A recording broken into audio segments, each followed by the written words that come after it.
Hey there, paper geeks and glitter nerds, it's the Crazy Geek Crafter. It's that time of the month where I make 2 Christmas cards. And I've been wanting to do spinner cards for a while now, but I never really had the time or a reason. But why not do it with these perfectly elegant snowflakes? Unfortunately, they are also very, very annoying. Especially with glitter cardstock. This first one, the white one here, is supposedly self-adhesive. I felt like it was more like I'm going to stick to anything that you don't want me to stick to, and not to the things you want me to, kind of adhesive. That was very, very annoying. And also getting the shapes separated from the dies and the cardstock was a pain, quite the pain. Actually, and I believe I cut most of it out for your benefit, because it really took like 20 minutes to get one snowflake out of the die. It was so annoying, but so very pretty. You can't argue with the result, but I could argue for some easier work with these dies. But I don't remember there was that much of a hassle when I did them in plain cardstock last year when I got them. So maybe it's just because of glitter paper.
Now I got the 2 center snowflakes peeled and cleaned.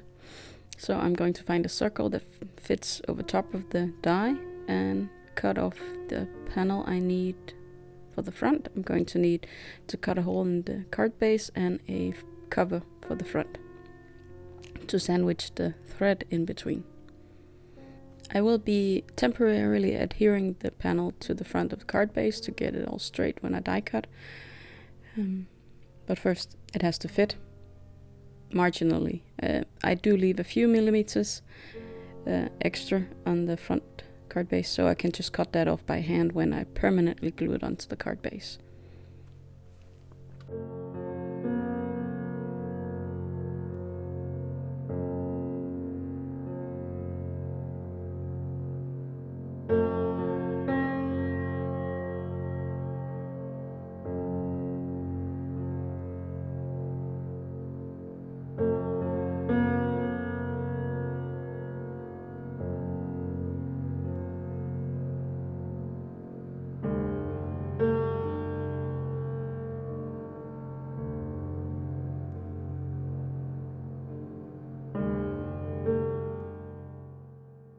And if you've seen me do projects before that I want to last, you know that I love my red tape.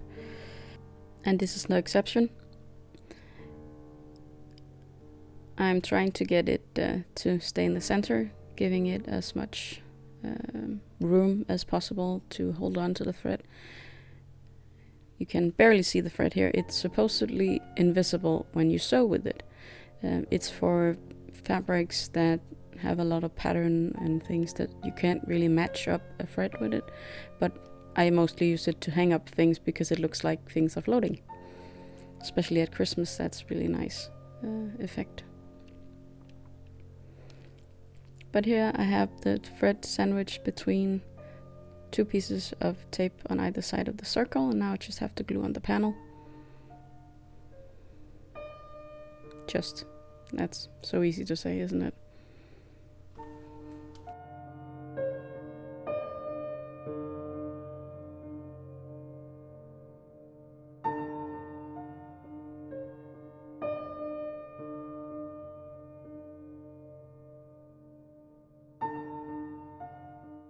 And now I just need to attach the self-adhesive snowflake to the string, the thread. But no, it's not that easy. Apparently self-adhesive does not mean stick to others of its kind or to threads. So I'm going to need to put glue in between the two die cuts to get them to stick together. This paper underneath is the backing from some double-sided adhesive, just to make sure that I don't get glue on my table, or if it will squish out, of course, when I put this on top. So just protecting my surface best possible.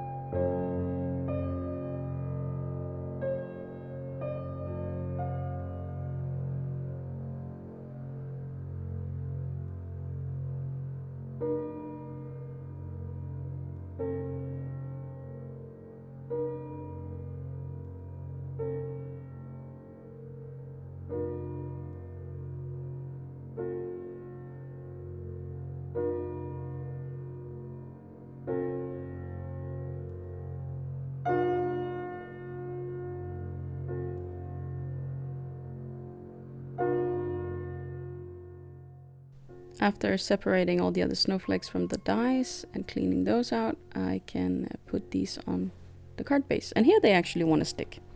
Surprise, surprise. And I'm going to cut this one into two. And then I have two snowflakes for the front of the card, filling up the space.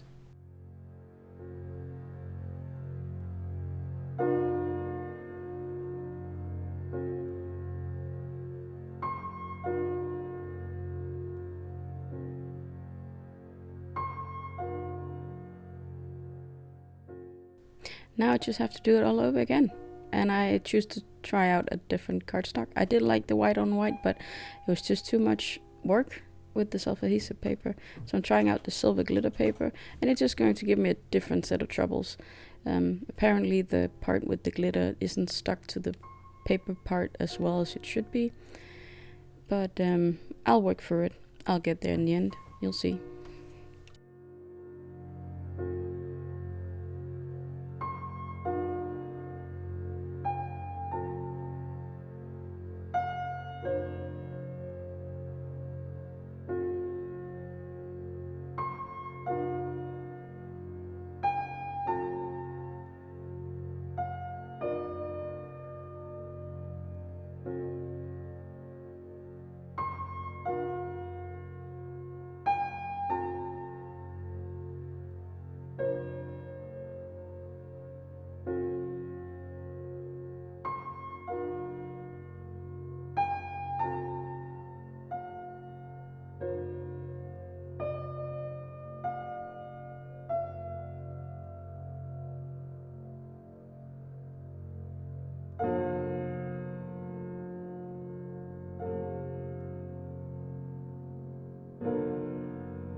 The observant viewer will have noticed that I didn't put the circle on the same part of the card for both of them.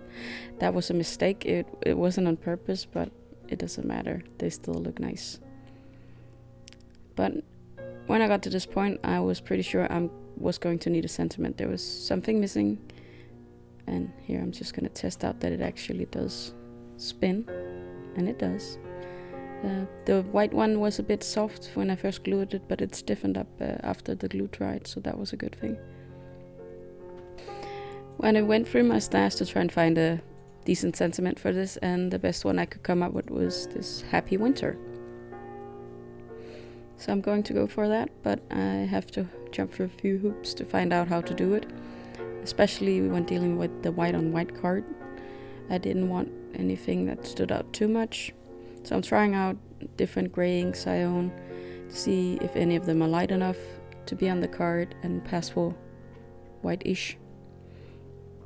And I don't have that much luck, so I'll move on to heat embossing and then circle back to stamping, actually.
The silver embossing worked out quite nicely on the card, but this sparkling snow embossing powder, it was unlegible. I knew what it said, so therefore I could read it, but I was pretty sure if someone else was looking at it, they wouldn't really be able to see what it was supposed to say. So let's try out a few ways of making it legible. And I'm glad here I almost made a mistake. I was going to ink up the card first. Let's not do that. Let's try it out on the sentiment first to see if that will even work. So I figured if I could tint the background behind the embossing, it would be easier to read. It just looked muddy. For some reason, it just didn't work out. I don't know if it was because of the glitter that the color was kind of stuck on it, but in real life it didn't look very nice. Not on video either, by the way. So this card was really giving me a hard time. So I went back to stamping and I picked out a Lawn Fawn ink called Jellyfish, and I just stamped it a few extra times to make it more legible, but still it was pale gray enough that it didn't overpower the front of the card. Actually, I only stamped it twice. I guess that was enough. cutting out the sentiment to, fit on the card. And then I'll grab my Wink of Stella to give it a bit of glitter to match with the rest of the card. I didn't have any dies, so I could die cut the sentiment. Unfortunately, I would have preferred that, but this did turn out okay. And this one I cut down immensely, the silver one. I think to allow for more snowflakes to be visible, whereas the other one I was afraid it was going to fall into the background too much if I took off too much of the edge. A bit of leftover foam tape for my stash, and then I have 2 Christmas cards ready.